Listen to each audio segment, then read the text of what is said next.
Does Monday at the office feel like a storm? Not with Microsoft Copilot. That feeling when Copilot gets everyone up to speed instantly? It's sunny again. When Copilot simplifies complex data so your teams can act, that sun's shining on a beach. And when Copilot uncovers hidden insights, you're on that beach with your people, and you find buried treasure. That's Microsoft Copilot. Learn more at Microsoft.com/AI for all. A science story, huh? These NYU scientists, I felt right. I was so And I just thought, well, I had figured it out. It was that golden moment. Because science was on my side.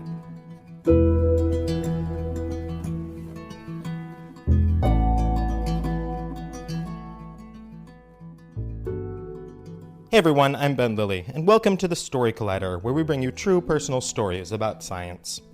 This week's story is supported by Lavender Wind, bringing all things lavender from farm to you. LavenderWind.com for more. Quick note, we have live shows coming up January 6th in Seattle, January 10th in New York City, January 20th in Maine, and January 28th in London. StoryCollider.org for more details. This week's story is from Ed Yong. The story was recorded in November 2014 at the Book Club in London.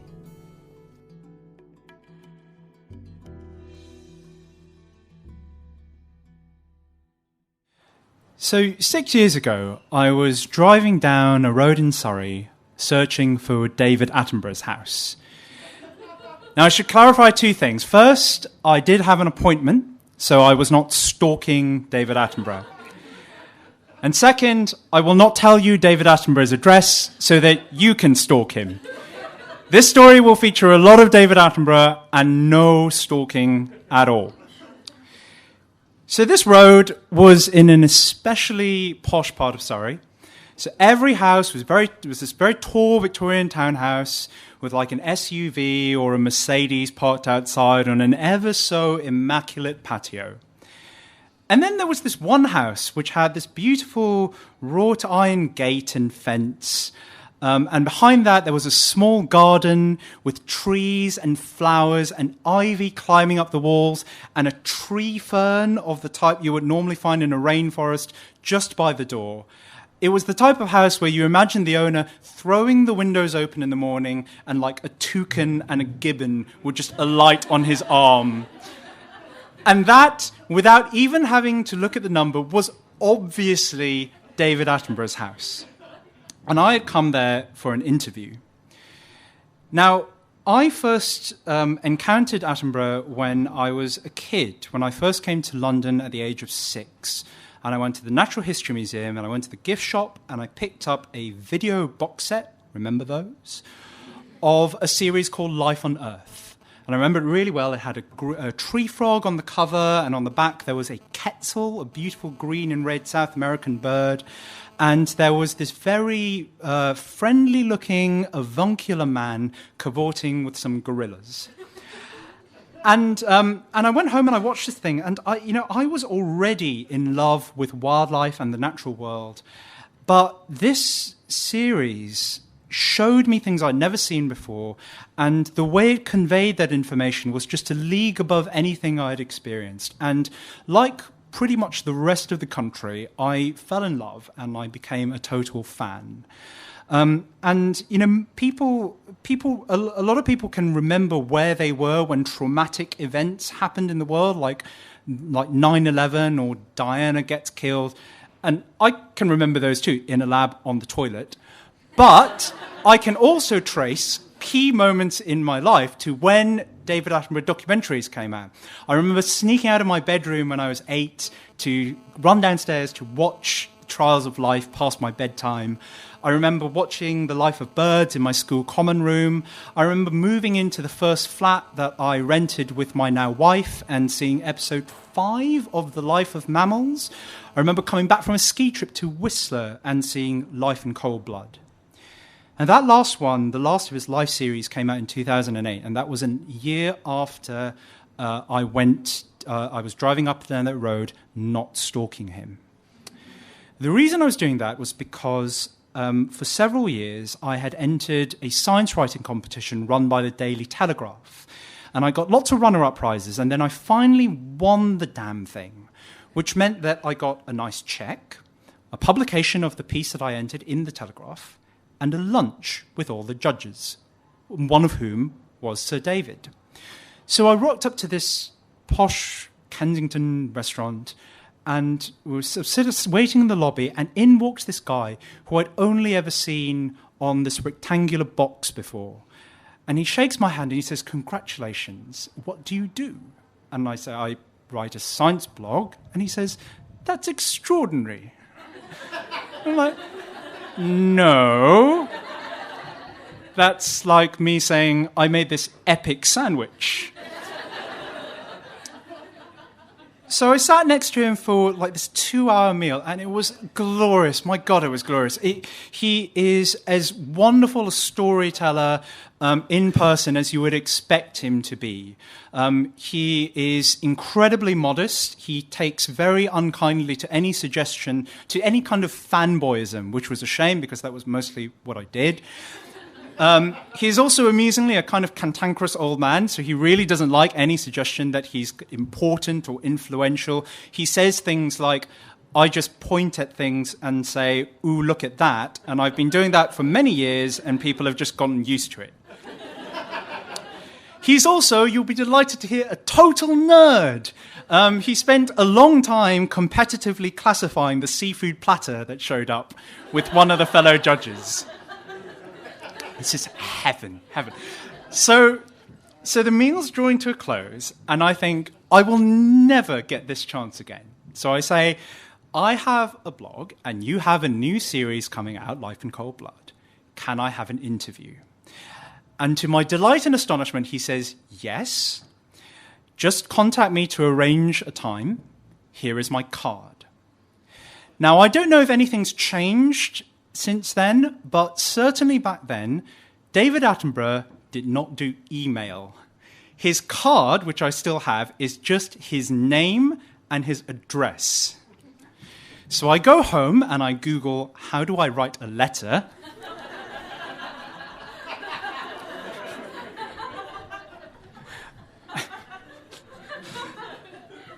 And I write him a letter, reminding him that he was kind enough to grant me an interview.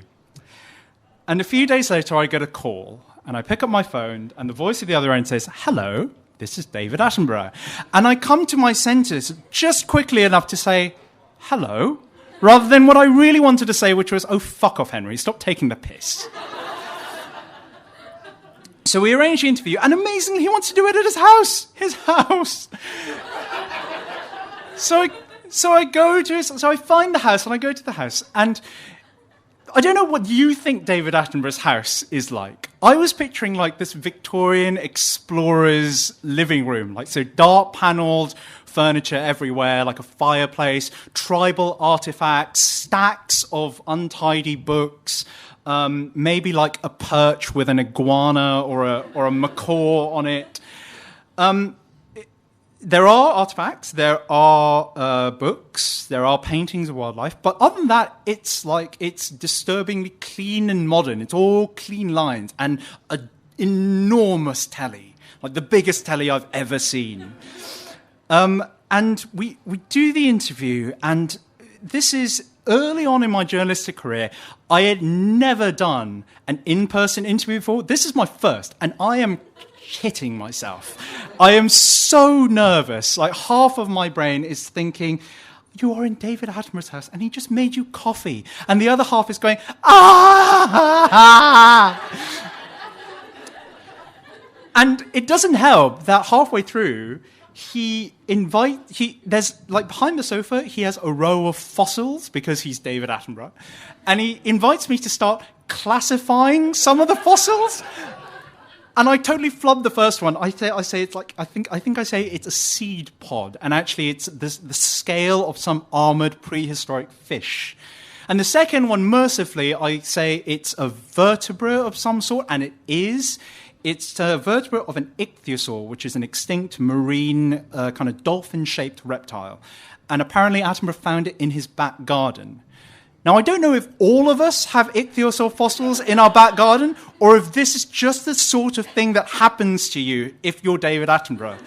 Like, somewhere in the Mesozoic, some reptile just went, I think I should die here. I think this would be a good spot. But, I'm nervous, and the fossil thing is wonderful and bizarre, but he's the most gracious interviewee. He's enthusiastic with his answers, and he is generous with his time. This thing goes on for like an hour. We talk about his new series. We talk about where... I ask him where in the world he would still like to go to, the Gobi Desert, what his outlook is for the future of biodiversity on the planet, grim, whether there's been any animal that he's tried to film that's been totally uncooperative. The answer is no, but he once tried to go to Papua New Guinea to film Birds of Paradise and was denied for bureaucratic visa reasons, so pissed off to Komodo instead to just film some dragons, because that's what you do when your holiday plans go awry. And I leave the house feeling on top of the world. Like, this is my childhood hero. This is the man who has had an enormous impact on my life, and I just got to sit and chat with him for an hour. And it's wonderful. And then a year later, Ida happened. So some paleontologists announced that they had discovered a fossil, a very beautifully preserved fossil of an ancient primate that they called Darwinius, and that they nicknamed Ida. And their claim was that this thing was some missing link, that it was the ancestor of all humans, that it would revolutionize our understanding of our origins. And they created a big media splash to publicize their findings. They talked to the usual journalists, but in a kind of weird, covert way with non-disclosure agreements. No one could send papers out to their contacts for review. There was a book that came out at the same time as the announcement. There was a press release that said, and I want to make sure I get this exactly right, world-renowned scientists reveal a revolutionary scientific find that will change everything. So nice and measured there. And other paleontologists smelled a rat, or in this case, a lemur. They said, hang on, I'm not sure that your evidence supports your claims. I don't think this thing is really a direct ancestor of us humans. It really looks like just another lemur. And over time, that objection seemed to bear out. It really does look like that early wave of Hyperendowinis was really, really over-exaggerated, and really it is a lemur. And I remember watching this press conference where a journalist from New Scientist stands up and he asks John Hurham, the scientist behind this discovery and the big splash, couldn't you have waited a bit and done a more rigorous analysis before you came out with this big media hoo-ha about our direct ancestor? And sitting next to Hurham is Attenborough. And he looks up and his eyes widen. And I think that happens because he was part of the hype. He fronted a documentary that came out at the same time as the book and the news stories and the press release.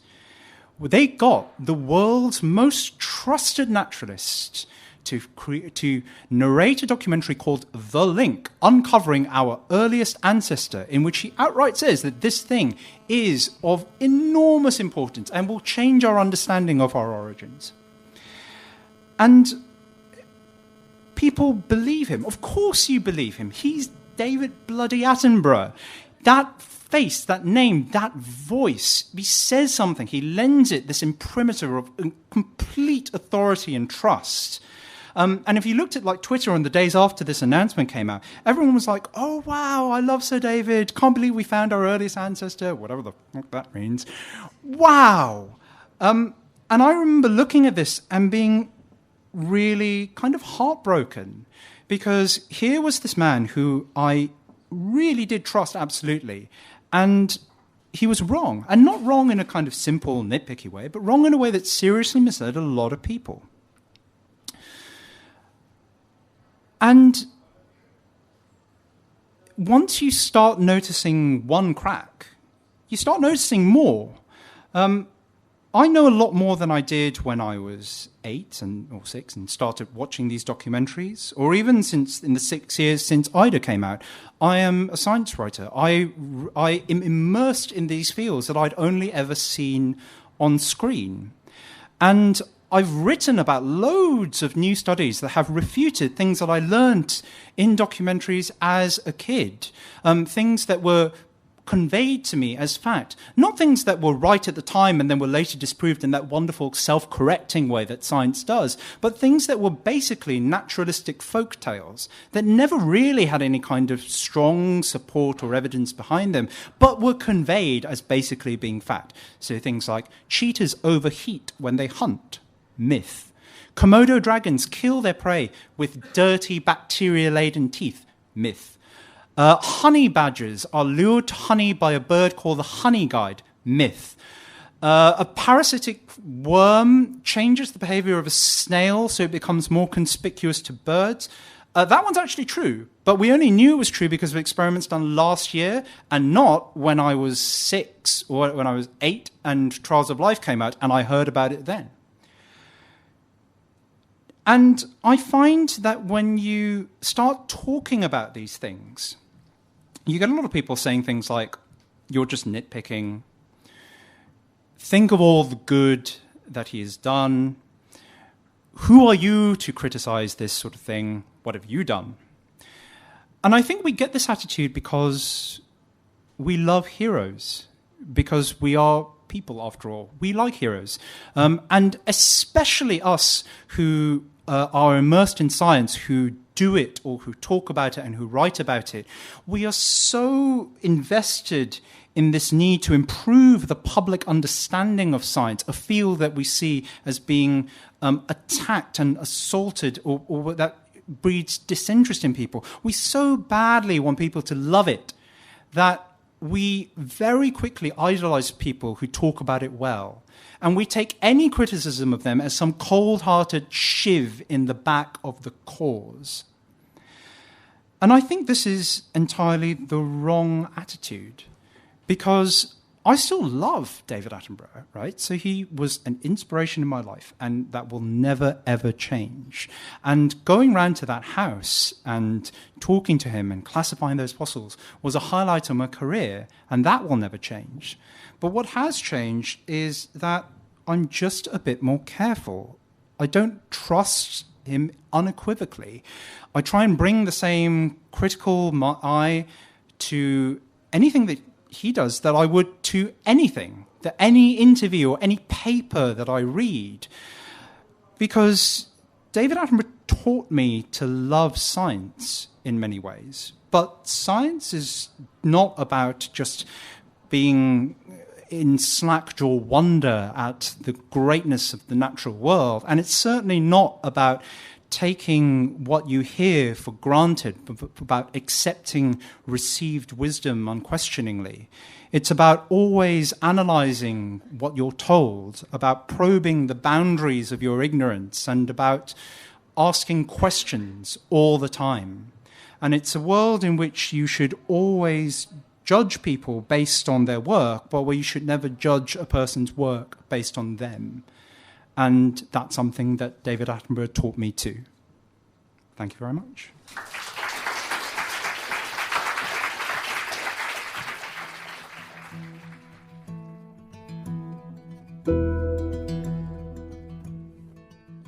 That was Ed Yong. Ed is an award-winning science writer. His blog, Not Exactly Rocket Science, is hosted by National Geographic, and his work has also appeared in Wired, Nature, the BBC, New Scientist, and more.